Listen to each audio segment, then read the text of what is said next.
Assalamualaikum warahmatullahi wabarakatuh. Semangat pagi? Yes, wow. Ya, Sobal Khair. Selamat pagi untuk anak-anakku yang hebat dan luar biasa. Kelas 8 MTS Jabal Nur pada pagi ini. Semoga kalian semua tetap semangat walaupun pembelajaran masih online di masa pandemi ini dan tetap diberikan kesehatan, Bapak Ibu di rumah sehat selalu dan kita semua masih bisa menjalankan aktivitas ya. Maka dari itu, pesan kami kepada kalian tetap semangat, tetap sabar, jaga imun ya, dan jangan lupa sarapan pagi, mandi pagi supaya pada pagi ini kamu bisa belajar dengan semangat dan menatap hari ini dengan penuh senyuman supaya kita semuanya bisa semangat dan siap belajar.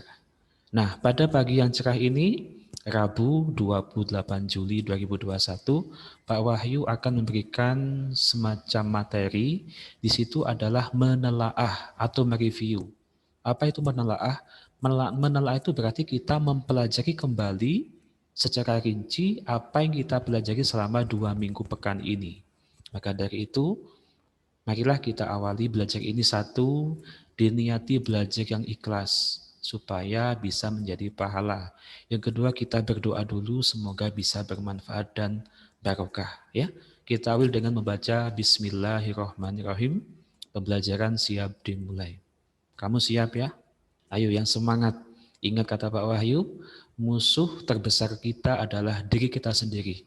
Salah satunya adalah selalu menuruti rasa malas, malas, dan malas. Ayo, dibuang rasa malasnya, fokus pelajaran. Oke anak-anakku, di sini Pak Wahyu akan memberikan materi, sebuah materi yang akan Pak Wahyu bahas pada pagi ini, dan juga kita pelajari kembali tentang mereview atau menelaah materi yang sudah kita pelajari. Judulnya adalah Review Materi, Menelaah Struktur dan Unsur Teks Berita bersama dengan Pak Wahyu. Ya, lanjut. Peta konsep itu berarti apa sih poin yang kita pelajari pada pagi ini?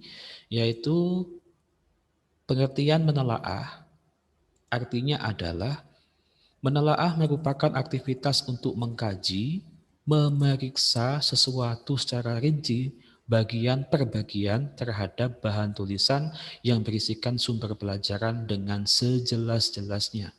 Artinya di sini Pak Wahyu menjelaskan kembali pelajaran yang pernah kita pelajari dari awal supaya kamu lebih paham, lebih mantap, dan lebih mengerti.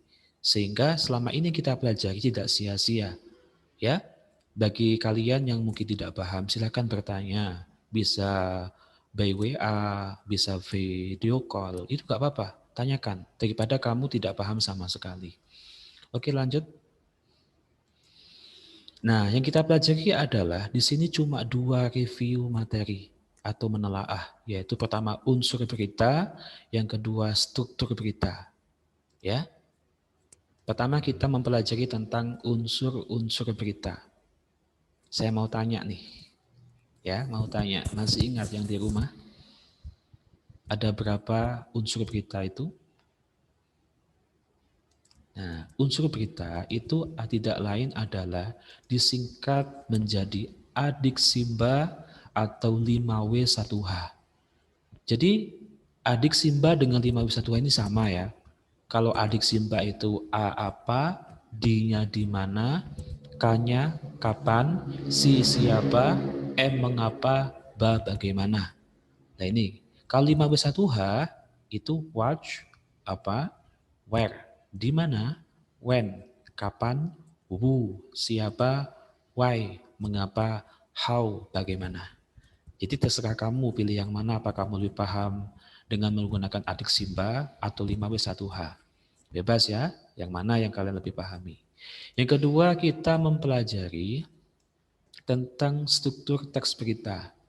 Ada berapa strukturnya? Yaitu ada 3. Pertama orientasi. Orientasi ini sama dengan kepala berita. Yang kedua peristiwa. Peristiwa ini sama dengan tubuh berita. Yang ketiga sumber berita. Sumber berita ini sama dengan ekor berita. Ya, jadi cuma sinonim aja ya. Jadi dulu Pak Wahyu di minggu kemarin menerangkan bahwa struktur berita itu kan ada kepala berita, ada tubuh berita, sama ekor berita. Sebenarnya sama. Jadi kalau di sini orientasi itu sama dengan kepala berita, peristiwa itu sama dengan tubuh berita, dan yang ketiga sumber berita itu sama dengan ekor berita. Baik, lanjut. Sekarang kita mempelajari struktur berita. Pertama, jelas yaitu orientasi. Nah, di sini orientasi itu apa Pak Wahyu? Orientasi itu berada di awal teks yang lazim dinamakan kepala berita. Pengantar menuju bagian peristiwa yang disimpan pada kepala berita, kepala atau led dan tubuh berita, atau disebut pula informasi pokok dalam berita yang tersaji. Jadi ingat ya, orientasi ini adalah pada bagian awal teks berita dan juga sama disebut sebagai kepala berita yang di dalamnya itu memuat informasi pokok dalam berita yang disajikan. Itu namanya orientasi. Jadi orientasi sama dengan kepala berita. Yang kedua yaitu struktur teks berita yang kedua adalah peristiwa. Peristiwa lazim dinamakan uraian atau tubuh berita. Pada bagian ini, teks berita dinarasikan atau diceritakan sedemikian rupa hingga tersaji berita fakta hingga akhirnya dimunculkan sebagai berita terkini. Jadi pada struktur berita yang kedua ini, peristiwa ini paling banyak karena disebut sebagai tubuh berita. Nah, pada tubuh berita ini itu memuat seluruh unsur-unsur berita yang mulai dari apa, siapa, di mana, kapan, mengapa, dan bagaimana. Itu semuanya ada pada bagian peristiwa. Ibarat kamu bercerita pada teman kamu, panjang banget. Contohnya kejadian kemarin yaitu ada saksi mata, ada yang paham cerita tentang orang yang pernah kena bom mercon itu, kamu bercerita sama teman kamu. Jadi ketika kamu bercerita, itu berarti kamu menceritakan peristiwa. Seperti itu. Ya. Yang ketiga, struktur teks berita yang ketiga adalah sumber berita.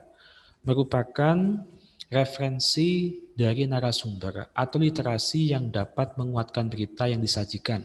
Pada bagian ini lazim atau pasti disebut sebagai ekor berita atau di dalamnya itu berupa rincian-rincian yang bersifat cenderung tidak penting. Artinya pada ekor berita itu berisi sebuah referensi dari narasumber ya tentang sebuah peristiwa. Jadi pada bagian penutup berita yang di dalamnya itu berisi referensi atau pendapat dari narasumber. Siapa itu narasumber Pak Wahyu? Narasumber itu adalah orang yang diwawancarai. Jadi bisa dikatakan sumber berita itu di dalamnya itu merupakan referensi atau pendapat dari saksi mata. Jadi sumber berita disebut sebagai ekor berita. Paham ya? Jadi struktur berita itu sama dengan ada 3, orientasi, peristiwa, sumber berita. Orientasi itu sama dengan kepala berita. Peristiwa itu sama dengan tubuh berita. Sumber berita itu sama dengan ekor berita. Nah, nanti kalau masih belum paham silakan chat by WA maupun video call nggak apa-apa sama Pak Wahyu. Jadi nggak apa-apa video call sama saya membahas pelajaran nggak apa-apa. Ya kan itu penting. Karena selama ini Pak Wahyu sangat berharap pada kalian. Bagi yang tidak paham, silakan video call. Saya yakin semuanya itu di antara anak-anak ini semuanya di rumah pasti punya wifi. Gak apa-apa video call, kamu tanyakan. Itu berarti kita membiasakan yaitu punya sikap rasa ingin tahu tentang ilmu. Kepo tentang ilmu. Makanya jangan suka ngepoin orang ya. Lebih baik itu ngepoin ilmu. Kepo sama gurunya. Kau bertanya sama dewan guru. Ya, kami akan selalu tetap setia untuk bisa memberikan pengarahan. Jadi kalau tidak bisa sekali lagi silakan bertanya. Ada pepatah mengatakan, malu bertanya sesat di jalan. Malu bertanya pelajaran, ujian pasti nyontek. Oke, lanjut ya. Selanjutnya, nah bagaimana sih Pak pola penulisan teks berita itu? Sama seperti di LKS kamu ya. Di LKS kamu yang insya Allah itu di halaman 4 ya pada buku LKS-nya itu pola penyajiannya itu seperti piramid terbalik. Ya.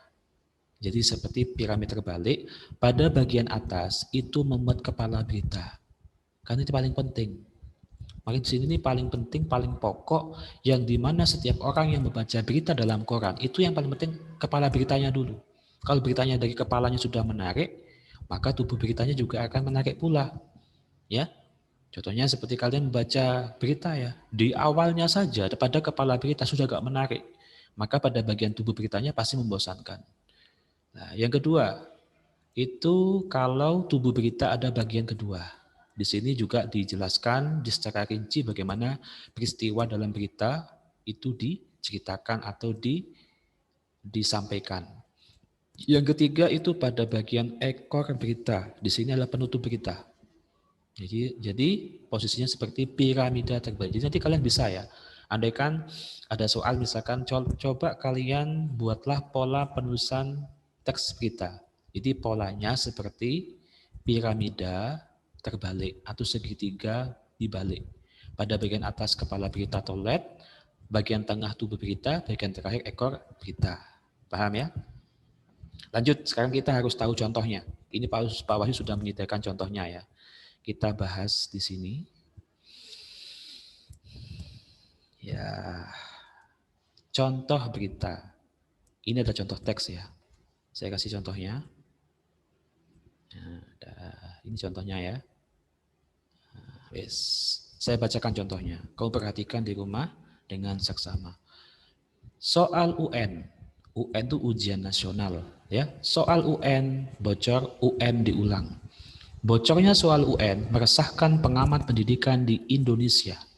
Bocornya soal ujian nasional di Indonesia untuk tingkat SMP yang dilaksanakan Rabu 23 April 2015 merupakan berita besar.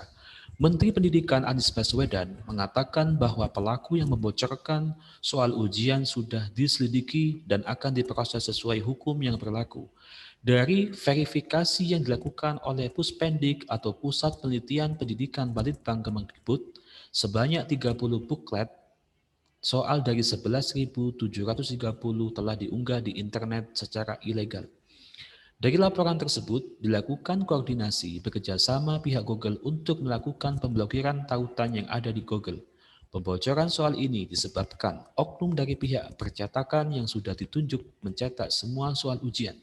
Pemeriksaan siapa pelaku pembocoran dilakukan secara internal oleh pihak percetakan untuk diproses sesuai hukum yang berlaku. Demikian sekilas info. Dadadadadadad. Jadi contoh berita ya. Nah, dari sini kita mungkin harus bisa ya bagaimana cara menelaah strukturnya dan juga unsur-unsurnya. Jadi kalau strukturnya itu ada kepala berita, tubuh berita, sama ekor berita. Kalau unsur-unsurnya itu mengandung 5W1H, apa, siapa, di mana, kapan, mengapa, dan bagaimana. Bagaimana Pak Wahyu? Oke, lihat ya, disimak betul supaya paham. Nah, kita kupas satu persatu. Bocornya soal ujian nasional meresahkan pengamat pendidikan Indonesia. Di dalamnya ini mengandung unsur apa? Pastikan wartawan tanya, apa yang terjadi?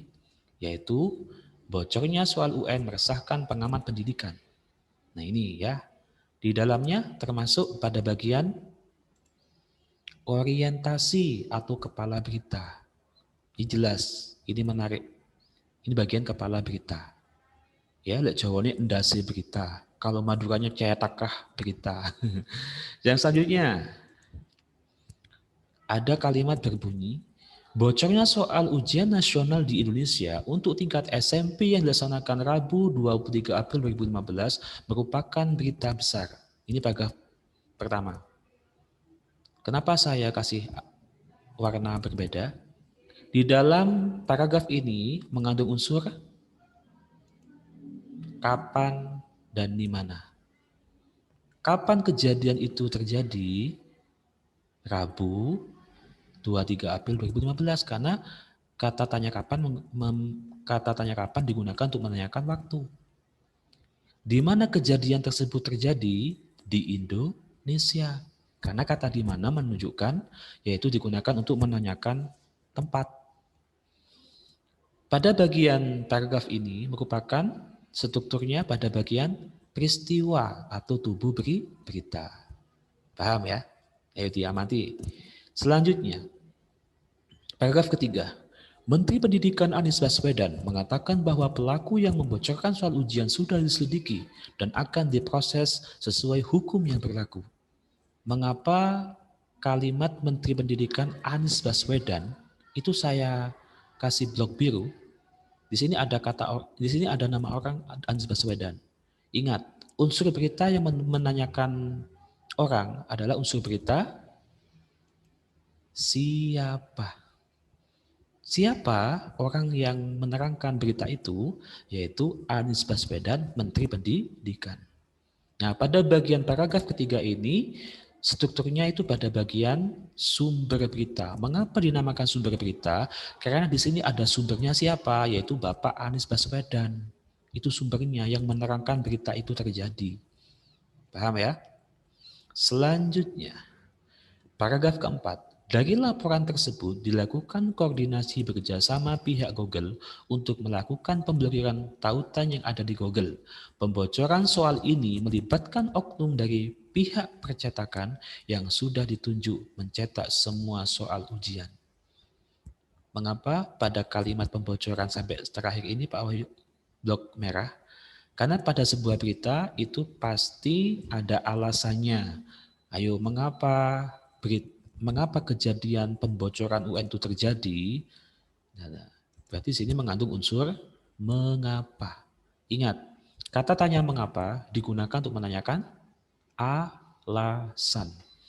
Mengapa bocornya UN itu terjadi? Karena pembocoran soal ini melibatkan oknum dari pihak percetakan yang sudah ditunjuk mencetak semua soal ujian. Makanya bisa terjadi karena kerjasama antara oknum yang tidak tanggung jawab dengan oknum percetakan yang di situ ahli digital. Nah, pada bagian paragraf keempat ini merupakan struktur di bagian tubuh berita. Kenapa? Pada bagian tubuh berita itu menceritakan alasan berita itu terjadi. Ya, selanjutnya terakhir.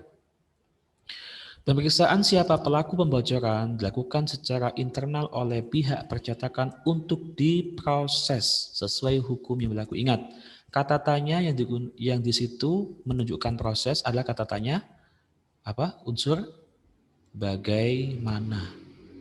Jadi kata tanya bagaimana digunakan untuk menanyakan proses kejadian itu terjadi.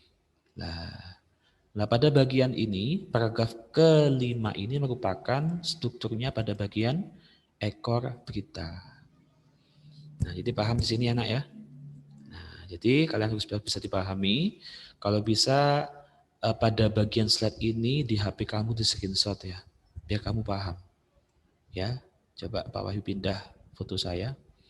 Pada bagian ini, itu coba kamu screenshot. Kamu taruh di HP-mu. Jadi di HP-mu itu selain menyimpan foto-foto pacarmu, juga foto kamu, ingat jangan pacaran dulu, biar tidak mengganggu pelajaran kamu. Itu kamu juga menyimpan pelajaran nggak apa-apa. Coba saya tunggu ya 5 detik, coba di screenshot ini. 1, 2, 3, 4, 5. Stop. Nah, kalau kamu screenshot nanti kamu bisa belajar lagi dengan membuka screenshotan foto ini dan nanti kalau ada yang nggak paham tanyakan. Oke, selanjutnya jelas untuk mengevaluasi ada tugas hari ini. Nanti tugasnya kalian apa Pak Wahyu? Identifikasikanlah struktur dan kaidah kebahasaan pada tes berita nanti yaitu ada di Google Form. Jadi Pak Wahyu akan share Google Form-nya, yang mana Google Form ini merupakan salah satu cara yang sangat canggih bagi saya untuk bisa meneliti bagaimana anak-anak belajar. Dari Google Form ini juga jawaban kamu nanti juga bisa Pak Wahyu print. Bisa saya print dan di situ saya nilai. Nanti nilainya akan saya sampaikan setiap 1 bulan sekali setelah kompetensi dasar pelajaran setiap pelajaran selesai. Jadi bab 1 selesai ada nilainya. Bab 2 selesai ada nilainya. Dari mana nilainya itu Pak Wahyu? Nilainya itu saya ambil dari Google Form-nya yang saya rekam dari jawaban kamu dan saya print. Yang kedua, Google Form juga sangat ampuh untuk bisa mendeteksi mana anak yang aktif dan yang tidak. Nanti jelas yang tidak pernah aktif, nanti jelas jagongan sama Pak Wahyu. Omong-omongan. Gak dimarahi, cuma jagongan sama saya. Saya pengen tahu apa kendala kamu, kamu boleh curhat, kesulitan kamu, mengapa selama online tidak bisa maksimal. Oke ya, baik. Terima kasih atas pertemuan pada hari ini ya. Terima kasih. Semoga anakku semuanya bisa senantiasa sehat ya, walaupun di masa pandemi ini jaga pola makan dan tetap semangat karena kamu itu adalah murid yang hebat. Semuanya kelas 8 ini anak-anakku hebat semua dan luar biasa. Tinggal kita harus mau atau tidak. Karena ingat pesan saya selalu kepada kalian, musuh kita adalah diri kita sendiri. Bukan orang lain, bukan guru kamu, bukan orang tua kamu, tapi awak dhewe. Salah satunya adalah kita selalu menuruti rasa malas. Maka dari itu tetap semangat. Semoga kalian semua sekeluarga diberikan kesehatan. Ya, tetap bersabar. Insya Allah kita bisa kok tatap muka. Kita pasti bisa bertemu di sekolah, di madrasah seperti biasanya. Dan jangan lupa terakhir, sholat 5 waktu yang tekun. Karena ini zaman sudah banyak sekali wabah bencana. Kita berdoa dengan sholat 5 waktu kita tegakkan supaya semua wabah ini bisa berakhir. Oke, tetap semangat ya. Sekian yang dapat saya sampaikan. Ya, mohon maaf jika ada salah atau khilaf pada kalian. Tetap semangat ya. Smart Generation Mas Janur, yaitu smart, siap dan selalu oke. Akhirul kalam. Assalamualaikum warahmatullahi wabarakatuh. Bye.